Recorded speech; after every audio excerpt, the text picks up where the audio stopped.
अपने जीवन में सुख शांति लाने के लिए वो लंगर सेवा करें।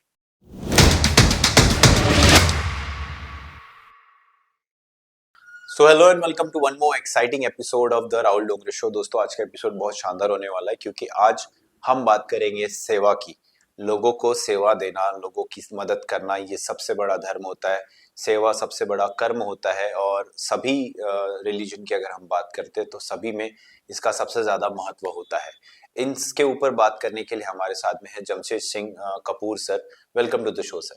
नमस्कार। सर, जब हम बात करते हैं सेवा की, तो सेवा हम लोग देखते हैं कि हर एक धर्म में सबसे ज्यादा इंपॉर्टेंट होता है। सिखिज्म में भी गुरु नानक जी कहते हैं कि सेवा करना चाहिए। तो हम लोग देखते हैं कि गुरुद्वारा में सभी लोग सेवा देते रहते हैं, चाहे फिर वो कितनी भी बड़ी पोजीशन का आदमी क्यों ना हो।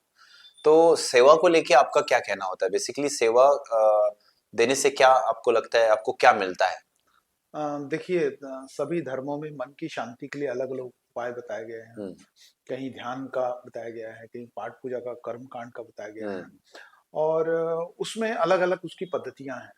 पर जब हम किसी भूखे को खाना खिलाते हैं जी।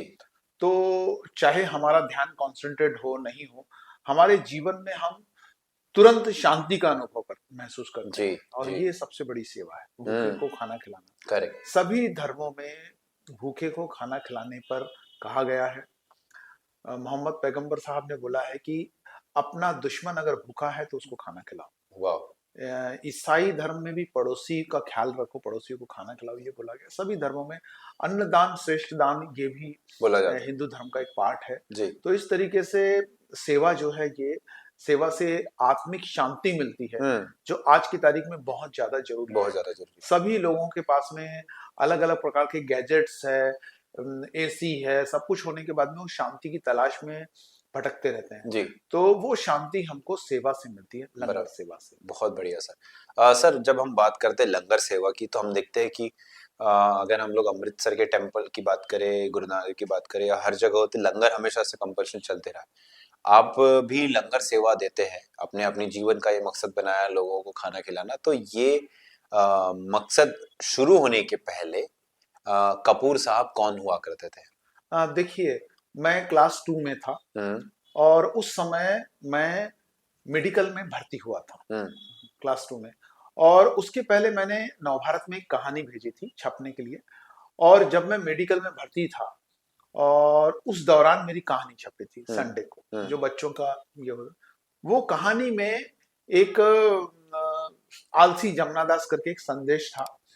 पर उस कहानी के छपने से ज्यादा मुझे वो जो अखबार है उसमें एक न्यूज आई थी जिसमें एक गरीब बच्चे को बिना पत्रिका के शादी में आने के कारण लोगों ने पीट पीट के जान से मार डाला था। तो मैं अपनी उस कहानी के छपने के सुख को भूल गया और उस गरीब बच्चे के मरने पर मैं दुखी हो गया। ओके। तो मैं फिर सोचने लगा हॉस्पिटल में बैठे बैठे कि मैंने क्या करना चाहिए। तो मैंने सोचा कि मैं जो कर सकता हूं, तो उस समय से मैंने चना और मुरमुरा जो है उसका चिवड़ा बना के बांटने का काम शुरू किया था। जो मुझे पॉकेट मनी मिलती थी या जो मेरे पास में हफ्ते में पैसे जमा हो जाते थे, मैं संडे को ये करता था। इस तरीके से वहां से ये लंगर सेवा की शुरुआत हुई। अच्छा। और फिर ये जो लंगर सेवा आप देने लगे या लोगों को आप बचपन से ही छोटा छोटा कुछ खिलाने लगे और वो अब उसमें आपको एक अलग आनंद भी होने लगा कि यार कुछ मैं दे रहा हूँ, तो ये धीरे धीरे आपके घर वालों को ऐसे लगा कि यार तुम इतना ज्यादा टाइम इसमें क्यों देते हो? घर वालों को अपोज आपको ऐसा फील होता था? अब देखिए, मैं ज्योतिष का प्रैक्टिशनर हूँ। मैंने ऑन रिकॉर्ड अभी ज्योतिष में एमए किया है, अच्छे अच्छे लेख लिखे हैं अखबारों में। पर मेरी दादी ऐसा बोला करती थी कि मुझे ज्योतिष का थोड़ा ज्ञान था, यस और नो के बीच में मैं बोलता था बचपन में।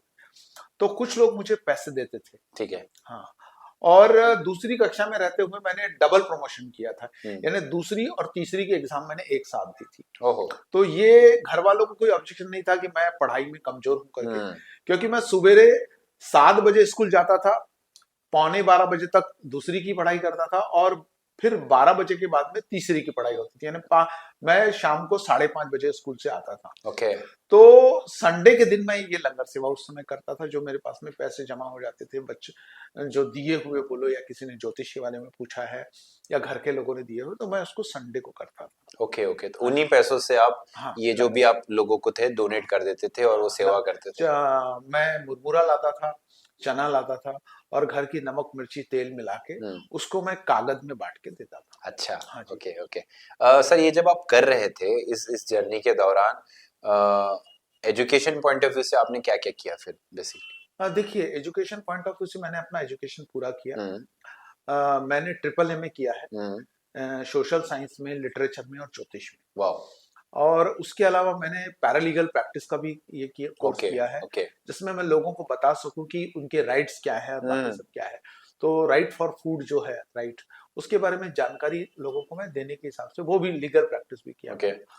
तो इस तरीके से मेरा एजुकेशन हुआ। हम्म मेरी मदर जैसे चाहती थी कि मैं मेरे मामा लोगों की तरह एक इंजीनियर बनूं, हम्म तो मैंने पॉलिटेक्निक से सिविल इंजीनियरिंग भी की है, हम्म पर उसका मुझे कोई उपयोग नहीं हुआ। ओके और जो मेरा ज्योतिष है, उसी के द्वारा मेरा ब्रेड बटर चलने लगा। ओके। तो आप एज एन प्रोफेशनल ज्योतिष के हाँ जी। तौर पे बिहेव करने हाँ लगे जी। और फिर उसी को आपने करियर बना हाँ लिया जी। पूरा हाँ पूरा। जी। हाँ जी। ओके। सर, ये जब आप कर रहे थे इस दौरान फिर आप ये जो बाइक या गाड़ियों में जब आपने लंगर देना शुरू किया, तो हाँ ये जी। भावना कब जनरेट हुई कि ये करना चाहिए अब? देखिए, मैं जब कॉलेज में था तो उस समय मुझे किसी ने खिचड़ी ला के दी थी हम्म और कहा था कि ये बांट दो। ठीक है। तो खिचड़ी देने के बाद में जब मैं वो खिचड़ी जब बांटने लगा, उनको वो शायद ज्योतिष का ये कोई उपाय होगा कि खिचड़ी बांटने से अच्छा होता करके, तो मैंने वो खिचड़ी बांट दी और लोगों ने बोला चना मुरमुरा से अच्छा है खिचड़ी है। अच्छा। हाँ, तो उस समय के बाद में मैं खिचड़ी का उपयोग करने लगा। आ, मैं यहाँ गीता मंदिर है सुभाष रोड पर, जिसकी ब्रांच देश विदेश में है, ठीक है। अमेरिका में भी जिसकी ब्रांच है, वहां पर मैं ज्योतिष पर प्रवचन करता था, हम्म भविष्य पुराण पर। उस प्रवचन के दौरान मैं हमेशा बोला करता था, गुरु नानक देव जी दक्षिण जाते हुए नागपुर से होके गए थे। हम्म उस समय यहाँ के गोंड आदिवासियों ने उनसे पूछा था कि हम लोग बहुत पाठ पूजा करते हैं पर हमारे जीवन में शांति नहीं आती। जी। तो उन्होंने कहा था लंगर सेवा करो, उससे आपके जीवन में शांति आएगी। हम्म तो मैंने उस समय लंगर सेवा की बात मैं हमेशा बोला करता था। और मेरा जो ज्योतिष है उसमें मैं कोई पाठ पूजा पत्थर नहीं बताता हूँ, मैं बोलता हूँ लंगर सेवा करो तो आपके जीवन में सुख शांति आएगी। ये मेरा आम उपाय रहता है। तो एक व्यक्ति ने मुझे गैस की सिगड़ी ला के दी, एक व्यक्ति ने मुझे 50 किलो चावल ला के दिए, ओके। किसी ने मुझे 200 रुपए दिए लंगर सेवा शुरू करने के लिए गीता मंदिर में। हम्म मैं अपने लेवल पे तो करता था। उस समय से ऑन रिकॉर्ड ये लंगर सेवा शुरू हुई। ओके। तो ये अगर मैं अब बात करूं तो इसको करीब करीब कितना साल हो चुके हैं? देखिए, जो लंगर सेवा मैंने शुरू किया वो 2013 से शुरू हुई। हाँ, जो नॉन स्टॉप चलने लगी, यानी लोगों के सहयोग से। उस समय फंड भी आने लगा, बाकी सब। उसके पहले मैं अपने लेवल पे करता था। ओके। हाँ, ये लंगर सेवा 2013 से शुरू हुई। ओके। सर, तो जी भी आप ये कर रहे हैं, तो इसमें आप लोग इसको लोगों को किस तरीके से आपको सहयोग मिलता दिखता है? देखिए, कुछ तो मेरे ज्योतिष के क्लाइंट है, हम्म वो मेरे पास में ज्योतिष के लिए आते हैं, वो मुझे पूछते हैं कि क्या करना चाहिए, या हमारा समय खराब है तो इसमें क्या करना चाहिए। मैं उनको बोलता हूँ लंगर सेवा करो। वो लोग मुझे फंड करते हैं लंगर सेवा के लिए। जो कुछ चलते फिरते लोग हैं, उनको मालूम है कि मैं लंगर सेवा करता हूँ, वो अपने तरफ से मुझे जो भी लंगर के लिए सहयोग लगा वो देते हैं। वाह। हाँ जी, इस तरीके से हमारा लंगर चलता है। जी। और मैं मेरे ज्योतिष के प्रैक्टिस से जो पैसे आते हैं, उसमें से भी मैं अधिक से अधिक पैसा उसमें डालता डाल हूँ, देता हूँ। क्योंकि मेरा एक बेटा था, उसकी डेथ हो गई है। तो अब मेरे पास में सिवाय लंगर सेवा के अलावा कोई कुछ और नहीं सहारा नहीं नहीं है। है। हाँ, मेरी वाइफ मुझे, जब मेरा बेटा छोटा था, रोहन सिंह कपूर नाम था उसका, वो बचपन में जब छोटा था तभी छोड़ के चली गई थी। ओके। तब से मैंने उसको पाला था। ओके। उसने सुसाइड कर लिया। जिस दिन उसने सुसाइड किया था उस दिन भी मैंने लंगर सेवा किया था। ओके। लंगर सेवा करने के बाद में मैं क्रिमेशन ग्राउंड यानी शमशान घाट में पहुंचा था, और ये बात 2022 की है। ओके। इसी साल 19 अप्रैल को जब मेरे बेटे का जन्मदिन था, जिसकी डेथ हो गई, उसका जन्मदिन था, उसी दिन मेरे मदर की डेथ हुई। उस दिन भी मैं लंगर सेवा करने के बाद में क्रिमेशन ग्राउंड यानी शमशान घाट पर पहुंचा था। बाप रे। तो मेरे अपने सोचने का ढंग है। मेरे बेटे ने सुसाइड करने के पहले ही मुझे उस दिन बोला था, जब मैं 3 बजे निकलता हूँ, तो उसने ऐसे ही कैजुअली बोला था कि पापा जी, मेरी अगर डेथ हो जाए उस दिन भी आप लंगर सेवा करना, क्योंकि हमारे यहाँ तो पड़ोसी से खाना आ जाएगा, पर जो हम पर डिपेंडेबल है वो लोग उनसे, भूखे रह हाँ, जाएंगे। बराबर। तो मुझे लगा था ये ऐसी बात कर रहा है, वो हाँ। हंसी मजाक भी करता था। पर उसी दिन उसने रात को 8:30 बजे सुसाइड किया। तो मैं दूसरे दिन लंगर सेवा करने के बाद में उसका फ्यूनरल किया। ओके। बहुत ही पेनफुल भी है, लेकिन एट द सेम टाइम आप अपने कर्म को नहीं भूले और कर्म कंटिन्यू करते रहे। सर, ये जब ये लंगर की हम बात करते हैं, तो लंगर कोविड के टाइम पे बहुत ज्यादा जरूरी हो चुका था, हाँ। जहां लोगों को खाना नहीं मिल रहा था और बहुत लोग ट्रैवल कर रहे थे बड़े बड़े लंबे सफर में। तो उस दौरान आप फील्ड पे उतरे, जो बहुत रिस्की भी था, कोविड का वायरस था। तब आपके दिल में क्या था कि किस तरीके से लोगों तक पहुंचना चाहिए? देखिए, जैसे मैं रूटीन लंगर बांटता हूँ वैसे ही मैं लंगर बांट रहा था उस समय। मुझे लंगर ज्यादा लोगों तक पहुंचाना था, हम्म। क्योंकि खाने पीने की सब दुकानें बंद हो गई थी। जो करेक्ट। रास्ता झाड़ते थे उनको भी कोई खाने के लिए ठिया नहीं था, हम्म। नाश्ते करने के लिए कुछ हम्म। नहीं था, उनको भी मुझे लंगर देना था। कुछ पुलिसकर्मी थे, मैं उनको भी लंगर बांटता था। और उसके अलावा मेरे कई जान पहचान के लोग हैं, जो लोग के बहुत सारे रिश्तेदार थे, पर उनके यहाँ कोरोना होने के वजह से कोई रिश्तेदार उनके घर पर खाना नहीं खाना भी टंगा के नहीं जाता था। एक लेडी थी, वो बोलती थी हमारे यहाँ बहुत सारे लोगों ने खाना खाया, हमारे सब रिश्तेदारों ने। उनके यहाँ कोई बहू आती है, कोई दूर से रिश्तेदार आता है, हम उनको बुलाते हैं, उनका खाना करते हैं। पर आज हम लोग बीमार है तो कोई हमारे यहाँ खाना नहीं ला नहीं के दे। दे रहा है। किसी ने हमारे को घर से बाहर टंगाया भी नहीं कि पोहा टंगा के चले गए। हम्म। तो उन्होंने मुझसे ये बात शेयर की थी, तो मैं उनके यहाँ भी खाना पहुंचाता था। बराबर। और ऐसे कई लोग हैं जिनको, जो बीमार थे, जिनके सगे रिश्तेदार उनको छोड़ के चले गए थे, माँ बाप भाई बहन सब, तो मैं उनके यहाँ खाना ले जाके पहुंचाता था। तो उस समय मुझे, जो मैं लंगर बनाता उसकी क्वांटिटी थोड़ी ज्यादा बड़ा बढ़ानी बड़ी पड़ी थी। बड़ी जी। हाँ जी। तो ये जब आप कर रहे थे सर, तो क्योंकि कहीं ना कहीं फंड की जरूरत है, हाँ पैसे लगेंगे, अभी हाँ कोविड का टाइम है, हाँ। तो वो व्यवस्था कैसे हो पा रही थी फिर? देखिए, कुछ लोग मुझे खुद होके ला के देते थे, हम्म। और कई लोगों के दिमाग में ऐसा था कि सब लोग मर रहे हैं, एक आम धारणा थी। तो हम अगर मरने के पहले हम अपना कुछ समर्पित कर दे तो शायद उसी की दुआओं से हम बच जाएंगे। हम्म। इस हिसाब से भी कई लोग मुझे सामान ला के देते थे। एक मेरे ज्योतिष के क्लाइंट है, वो होटल चलाते हैं, इकबाल भाई करके। तो उनका होटल उस समय बंद हो गया था, सारे होटल बंद हो गए थे। तो उन्होंने अपने होटल का सारा सामान मुझे ला के दिया था। वाह वाह वाह। उनका काफी बड़ा होटल है हम्म। अमरावती रोड पर, तो राजकमल इन के नाम से। तो उनका होटल भी बंद हो गया था, तो उन्होंने होटल का सब सामान, प्लेटें वगैरह सब ला के दिया था अनाज। बराबर। तो इस तरीके से ये कारवां चलते रहा। और आप इसे गाड़ी लेके जब आप शहर शहर मतलब नागपुर के अलग अलग कोने में जाते हैं, हाँ तो आप लोग आपको पहचान लेते होंगे कि हाँ अरे, जी, हाँ ये जी, लंगर वाले पाजी आ रहे हैं, हाँ जी, इस तरीके से। हाँ जी। तो कोविड के दौरान आपको कभी ऐसा पुलिस रिस्ट्रिक्शन या चीजें अटकाई ऐसी हुई कि कोई रोक रहा था? नहीं, पुलिस ने मुझे बहुत सहयोग किया। हम्म। मैं रॉन्ग साइड से भी जाता था तो भी वो सहयोग करते थे, क्योंकि उनको मालूम था कि मैं अपनी जान पर खेल कर लोगों हम्म। को खाना खिला रहा हूँ। उस समय मेरी लाइफ का भी रिस्क हम्म। लगता था। उस समय मेरे सारे रिश्तेदार जो है, जो मेरी मदर भाई बहन सभी कुछ, वो लोग फर्स्ट फ्लोर पे चले गए थे, और उन्होंने भी मुझसे संपर्क तोड़ दिया था। वो लोग नाराज थे मुझसे। पर एज ए एस्ट्रोलॉजर मैं ऐसा मानता हूँ कि जिसकी मौत आनी है वो आती आएगी। है। तो मैं सोचने लगा कि अगर मैं लंगर बांटते हुए अपने फील्ड में मारा जाऊंगा तो शायद मैं शहीद कहलाऊंगा। सही बात है। इसीलिए मैंने लंगर सेवा जारी रखी। मैं उसी दौरान में दांतों का इलाज मेडिकल में कर रहा था। तो अपने दांतों के इलाज के लिए मुझे कोविड है या नहीं ये टेस्ट करने जाना पड़ता था। बराबर। मेडिकल में ही एक कोविड टेस्ट का डिपार्टमेंट हम्म। था, वहां जाना पड़ता था। तो मुझे कभी कोविड नहीं हुआ। बहुत ही खूबसूरत, बहुत ही खूबसूरत जी। तो सर, जब हम गुरु नानक जी के हिसाब से अगर देखें, तो लंगर का कितना महत्व आपको लगता है बेसिकली? देखिए, गुरु नानक देव जी के पिताजी ने उनको 20 रुपए दिए थे। और वो 20 रुपए लेकर उनको बोला गया था कि जाके कोई बिजनेस करो। उस जमाने में 20 रुपए के बहुत वैल्यू थी, बहुत। समझ लीजिए 20 करोड़ हो गए उस समय। तो वो लेकर वो गए थे एक जगह जहां पे सामान लाना था उनको।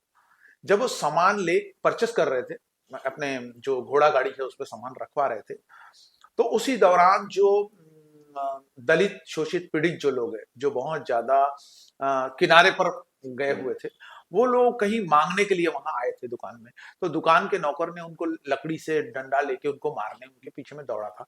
ये देखकर गुरु नानक जी का जो हृदय है वो द्रविड़ हो गया। और वो जब उस रास्ते से जाने लगे तो गांव के बाहर इन लोगों का बसेरा होता था।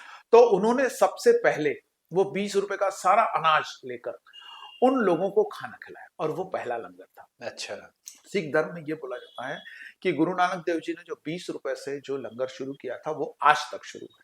ओहो। हाँ, तो पहला लंगर था जिसमें दलित शोषित पीड़ित लोगों को गुरु नानक देव जी ने सारे भेदभाव मिटा करके बराबर। लाइन से बिठा करके उनके अनाज की, वो जब लंगर पका रहे थे तो उसकी खुशबू इतनी जबरदस्त थी कि गांव के सारे लोग जो है अपर क्लास के लोग वो भी आ गए थे वो खुशबू को सूंघते हुए। तो उन्होंने कहा था कि हमको लंगर खाना है गुरु नानक देव जी से।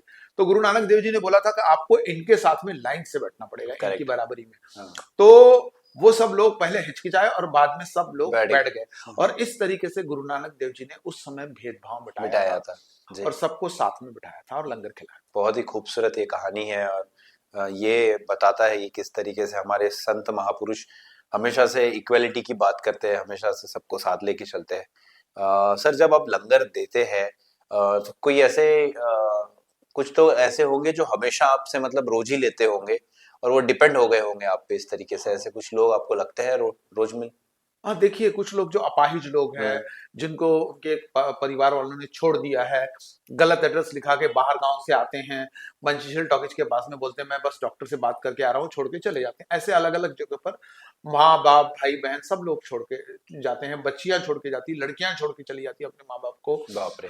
तो ऐसे लोगों को मैं रोज लंगर देता हूँ। कुछ ऐसे हेल्दी लोग होते हैं जो मजबूरी में काम नहीं मिलने की वजह से मेरे पास में लंगर खाते हैं। तो मैं उनको पूछता भी हूँ आप चौकीदारी का काम करोगे या किसी का काम करोगे?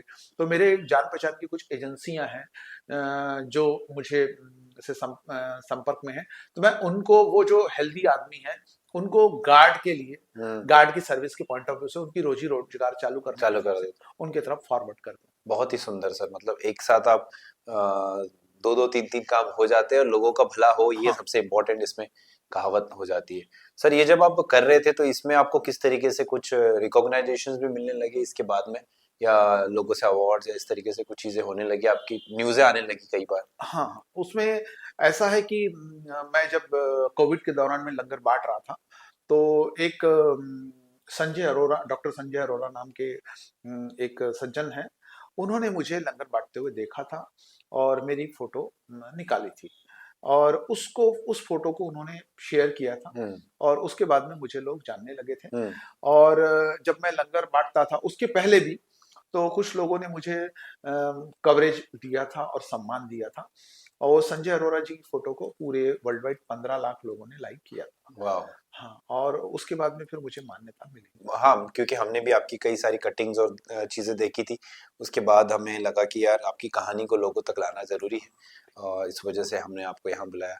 सर, फूड हम लोग देखते हैं कि काफी ज्यादा, खासकर यंग जनरेशन जो है वो उसका महत्व नहीं समझती, क्योंकि इन तक बहुत आसानी से चीजें मिल गई है और अब इनका अटेंशन भी बहुत कम होता है चीजों को, 2 मिनट में जम गया तो ठीक है, नहीं तो छोड़ दो, और गुस्से और ये सब चीजें, तो फूड का वेस्टेज बहुत करते हैं। ऐसे वेस्टेज के कंडीशंस आपको दिखती है और आप उनको कुछ अवेयरनेस देते हैं कि यार फूड की महत्व समझाते हैं लोगों को? देखिए मैं जिनको भी लंगर देता हूँ, मैं उनको, जैसा मैं थेपला है उनको काट के उनको देता हूँ और नोट करते रहता हूँ वो लोग खा रहे हैं या नहीं। और थेपला जो है ऐसा है, 2 थेपले आप, 4 थेपले हम लोग देते हैं, 2 थेपले अभी खा लिए, 2 थेपले 2 दिन बाद में खाए तो थेपला खराब नहीं होता। सही बात है। जो खिचड़ी है, खिचड़ी मैं उनको बोलता हूँ कि पूरी खत्म कर, तो मैं थोड़ी देता हूँ, फिर वो खाते हैं, फिर उसके बाद में मैं फिर थोड़ी देता हूँ। इस तरीके से उनको मैं खिचड़ी, और कई बार जो रूटीन लोग हैं उनका एक डाइट समझ में आ जाती है कि ये 1 चम्मच खाएगा, ये 2 चम्मच खाएगा। तो इस प्रकार से हम लोग कोशिश करते हैं कि कोई भी फूड वेस्ट नहीं होना चाहिए और वो लोग भूखे रहते हैं तो वो पूरा जो भी मैं देता हूँ वो पूरा खा लेते हैं। बहुत बहुत सुंदर। तो ये जब आप बनाते तो आप खुद ही इसे प्रिपेयर कर रहे हैं अभी पूरे तरीके से? हाँ हाँ, मैं खुद ही बनाता हूँ। खिचड़ी में हम लोग 5 प्रकार की दालें डालते हैं, चना दाल, तुअर दाल, मूंग दाल, उड़द दाल, मसूर दाल, और चावल होता है और कुछ उसमें सब्जियां भी होती है। ओके। तो ये खिचड़ी जो है, जो हाई प्रोटीन खिचड़ी बन जाती है, 5 प्रकार की दालों के कारण ये हाई प्रोटीन खिचड़ी बन जाती है और खिचड़ी ये सफिशिएंट है बराबर। लोगों के लिए। तो आप जब ये मेन्यू अलग अलग हर दिन अलग अलग रखते हैं या फिर हमेशा नहीं, सेम खिचड़ी ही रहती है। खिचड़ी ही रहती अगर कोई हमारे दानदाता है, वो अगर हमको रवा ला के दे देते हैं, तो हम लोग खिचड़ी के बदले सूजी है? चलाते हैं, ओके, क्योंकि रवा जो है जल्दी जल्दी खराब हो खराब हो जाता है। जाता है। हाँ, इसलिए हमको वो, अगर किसी कोई सज्जन है, वो मुझे 2 दिन पहले 50 किलो के 2 बोरे दे के गए, तो अब मुझे उसको खत्म करना है, हम्म, उसके बाद में मैं खिचड़ी चालू करूंगा। बराबर है। हाँ जी। सर, इसमें अगर किसी को आपको दान करना है, डोनेट करना है, तो हाँ, वो क्या कर सकता है, कैसे आ सकता है? देखिए, मेरा जो नंबर है जी। 9960215422, हम्म, ये फोन पे, पेटीएम, गूगल पे ये है। तो ये नंबर पर वो मुझे दान दे सकते हैं। और चावल अगर कोई मुझे ला के देना चाहे, तो मुझे चावल, दाल, नमक मिर्ची मसाला ला हम्म, के दे सकता है, ओके, क्योंकि हम लोग खिचड़ी बनाते हैं। बराबर। हाँ जी। जनरली आप कितने लोगों को दिन का खाना पहुंचा देते हैं, मैं 400 लोगों तक खाना पहुंचाता हूँ, सर? ओके। जिसमें सभी प्रकार के लोग शामिल हैं। हम्म, और ये खाने के अलावा हम लोग महीने में एक बार सैनिटरी पैड भी देते हैं। जो बहुत महिलाएं हैं, बढ़िया। हाँ। गरीब महिलाएं हैं, जो लोग सैनिटरी पैड नहीं मेंटेन कर हम्म, सकते, उनको हम लोग सैनिटरी पैड भी प्रोवाइड करते हैं बहुत ही महीने में एक सुंदर, बार। बहुत ही सुंदर। तो इस सैनिटरी पैड के लिए भी लोग आपसे आपकी हेल्प करते हैं, क्योंकि कई लेडीजों तक ये अवेयरनेस नहीं है, तो वो भी आज ट्रेडिशनल मेथड से उस समय इस्तेमाल करती है, लेकिन उन तक भी वो अवेयरनेस चले जाता है इन सब चीजों का हाँ, इस्तेमाल करने का। तो सैनिटरी पैड जो है, उसके लिए भी कुछ लोग हमको डोनेशन देते हैं हम्म, सैनिटरी पैड के लिए। तो इस तरीके से हमारा काम चलता है। जी। तो अभी इस एज में आप जब ये काम करते हैं और आपके परिवार भी आप इसमें अब पूरी तरीके से इन्वॉल्व है, तो आपको किस तरीके की फीलिंग होती है? क्या आपको लगता है कि यार ये चीजें कंटिन्यू रहनी चाहिए और हमेशा इस तरीके हाँ, से? देखिए, इसके मैं पीछे मैं आपका जो हाँ, चित्त है। मैं पहले ही बता चुका हूँ, मेरा परिवार इसमें इन्वॉल्व नहीं है। हम्म, मेरा एक बेटा था, मेरी वाइफ बचपन में ही उसको छोड़ के चली हम्म, गई थी। मैं अकेला इसको करता हूँ। ओके, हाँ जी। हाँ, ऐसा बोल सकते हैं, जो मेरा परिवार है, जो मेरे बायोलॉजिकल परिवार के बाहर का जो हम्म, परिवार है, आप जैसे लोग, वो मुझे इसमें हेल्प करते हैं, बहुत बढ़िया, और ये कारवां चलता है। बहुत अच्छा। पारिवारिक लेवल पे मैं सिर्फ अकेले ये करता हूँ। हम्म, मैं खिचड़ी बनाता हूँ और डिस्ट्रीब्यूट करता बहुत ही खूबसूरत। क्योंकि आपका जो काम है वो बहुत ही सराहनीय है। डेफिनेटली ये इस वीडियो के थ्रू आप तक बहुत सारे लोग पहुंचेंगे। और जाते जाते सर, अगर आप कुछ मैसेज देना चाहे लोगों तक, यंगस्टर्स तक या किसी के लिए भी, तो प्लीज।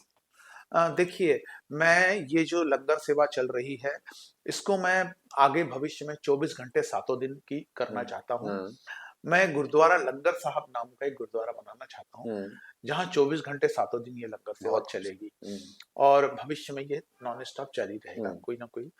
मैं यंगस्टर को और सभी लोगों को एक ही बात बोलना चाहता हूँ, कि हर कोई अपने जिंदगी में सुख शांति चाहता है। तो ये सुख शांति के लिए लोग अलग अलग प्रकार के साधन अपनाते हैं। कोई फास्ट करता है, कोई और कुछ करता है, कोई कहीं दर्शन को जाता है। पर यदि आप लंगर सेवा करते हो, किसी भूखे को खाना खिलाते हो, तो आप वो एक आनंद का अनुभव कर सकते हो, जो शायद आपने कभी किया नहीं हो। हम्म, तो मैं सभी को यही बात बोलना चाहता हूँ, कि अपने जीवन में सुख शांति लाने के लिए वो लंगर सेवा करें। बहुत बढ़िया सर। बहुत बहुत अच्छा लगा आप हमारे स्टूडियो में, और बहुत इंटरेस्टिंग और बहुत ही सराहनीय आपकी स्टोरी है।